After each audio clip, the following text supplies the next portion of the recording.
Welcome to Reddit Tea Time. Am I the bonehead for refusing to put money on my brother's dream?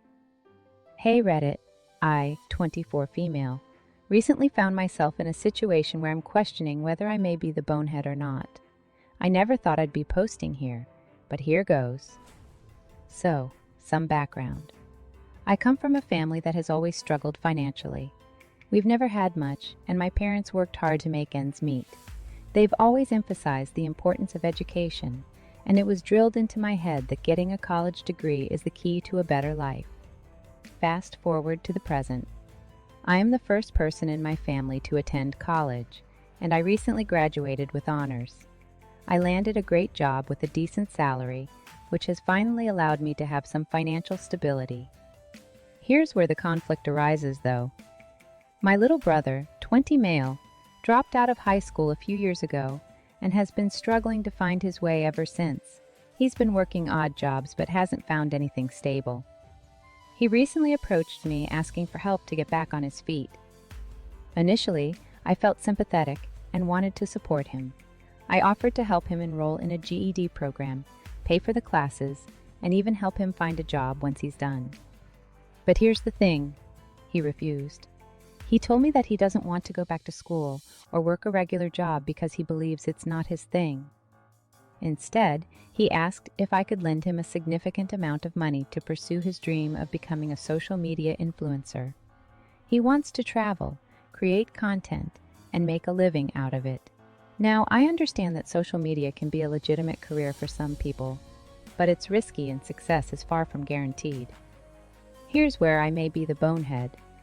I told him that I'm not comfortable giving him such a large sum of money for an uncertain endeavor.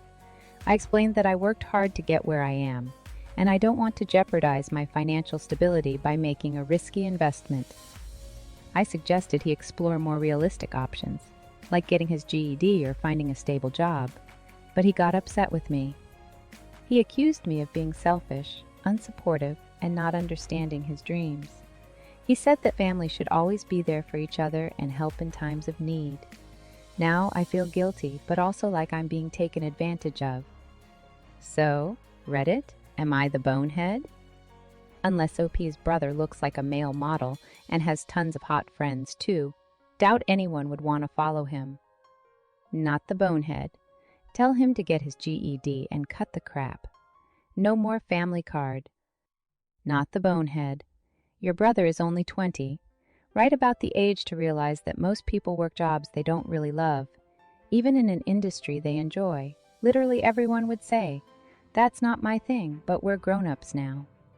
Something like your bro wants is really no different than wanting to write a book or release music. You start off doing it in your spare time, after your regular job, hoping you can eventually quit the regular job. Don't do it.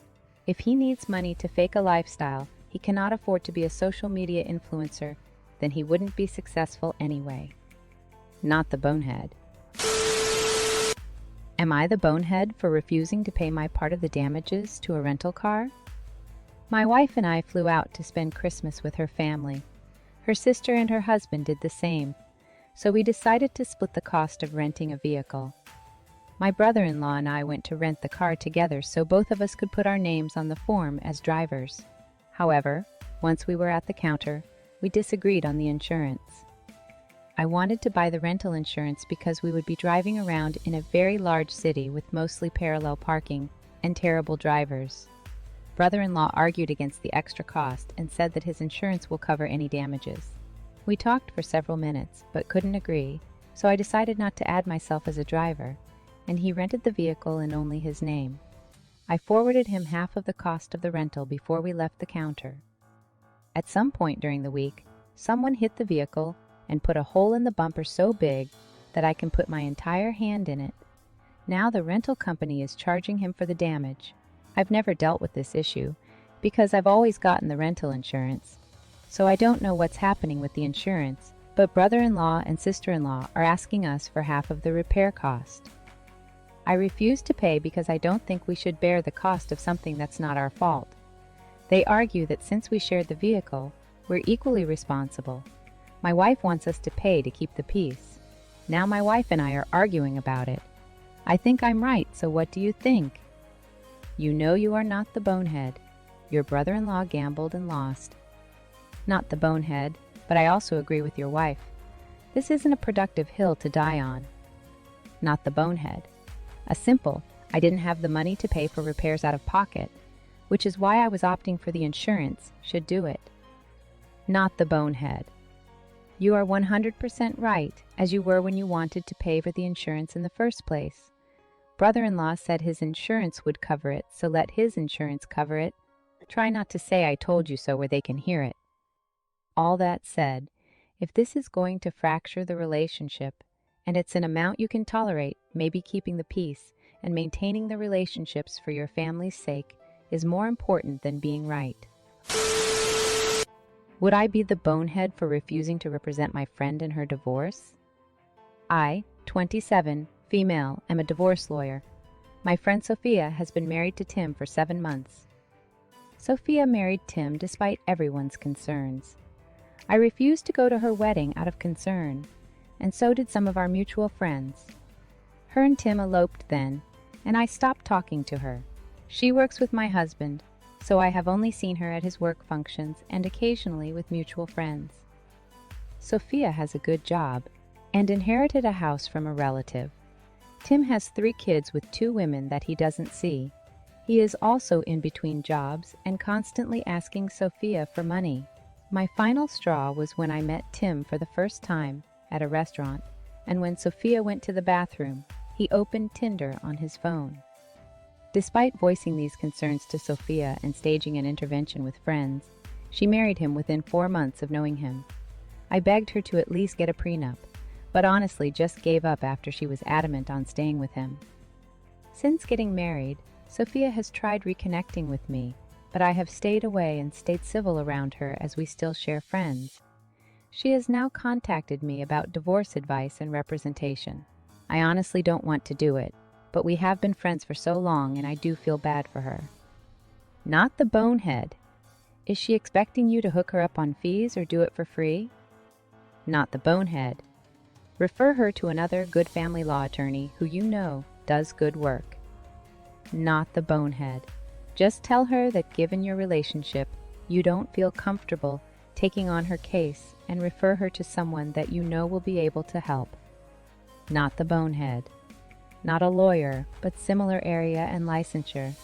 You might have a different verbiage, but it was emphasized that doing any work that appears personal or too close to home can potentially compromise integrity because of bias. Questionable conduct can cause legal issues. A coworker's husband would fall under this umbrella because of the potential benefits for your husband. Tell her that your relationship is too personal with her for you to act in any official capacity and give her a referral. Am I the bonehead for disrespecting my girlfriend when I told her she needs to shower? My girlfriend is not always great about showering super regularly. Now I don't shower daily either, especially in the winter. It's not good for my skin, so this isn't me being super judgmental, but I'm talking about regularly going 4+ days without a shower. Hey, whatever. If we aren't going anywhere, I'm not even going to judge that very harshly because with my office closed this week, I've been on vacation and have definitely gotten a little gross myself. For a while now, I've generally been able to remind her to shower or ask her, and that gets the hint across that, yo, you need to shower. But I've been getting more and more pushback. Earlier tonight, the fight we had happened because we're leaving town to drive and go see her grandparents, and we're going to be in the car for like 5 hours. So I asked if she was showering tonight or in the morning, trying to plan because I definitely need a shower too, and she said she wasn't planning on one. It's been, I believe, I don't keep a calendar, since Tuesday when she showered last. Maybe Monday. I kinda lost it and said I shouldn't have to tell her that going 4 to 5 days without a shower when we're going out wasn't okay. She was instantly mad that I brought it up at all and stormed off to bed. I followed up with a text that basically said I couldn't believe she was throwing a tantrum because I told her she shouldn't go 4 days without a shower, and that while I started off trying to be gentle about it, she needed to take the hint, and that continuing to refuse to shower after someone says, "Hey, I can smell you," is acting like a child. I've watched countless parents have this fight with, usually, their sons. It seemed like an apt comparison. She's upset that was disrespectful, and that I called her a child. I said, acting like one. I said I was upset that I had to remind a grown adult to do basic grooming tasks. So Reddit, am I the bonehead? I just don't want to ride in a stinky car for hours on end and then go hang out with folk while my girlfriend has actual cartoon smell lines coming off of her. Edit. Before anyone gets off on a "it's depression" tangent. Yeah, no kidding. She's been on meds for that, and another issue for a while. And while I've had a ton of conversations with her about continuing to speak with her doc about which ones and their dosage, because it seems to me that it's not a problem that is currently under control, that has been a complete non-starter. Won't even be considered. I do get it. The arguably bigger mental health issue she has is well maintained currently, so I get that she's scared to rock the boat. But damn. Not the bonehead. Unless everything else is copacetic in your relationship, it might be wise to leave this young woman in the care of her therapists until she is stable enough to be on her own, let alone in a relationship. To lazily neglect one's personal care is human to a degree, but crosses the line when it gets to the point of affecting relationships with others within and without the home, as it has in this girlfriend's case. You aren't having a normal relationship, and you aren't a professional mental health care provider. And if you are, it's unethical for you to be involved personally with a patient. So you need to balance up your world and clean up your act. Not the bonehead, but you need to think if you want to be with someone you can smell from clear across the room. Sounds sexy. Not the bonehead. If you aren't homeless and don't shower daily, that's gross, and I'm not sorry. Not the bonehead. I think some people mistake freedom for license. Your girlfriend sounds like one of them. You can recognize that you have rights and freedoms while having consideration for how your actions affect other people, taking that into consideration when you make your choices.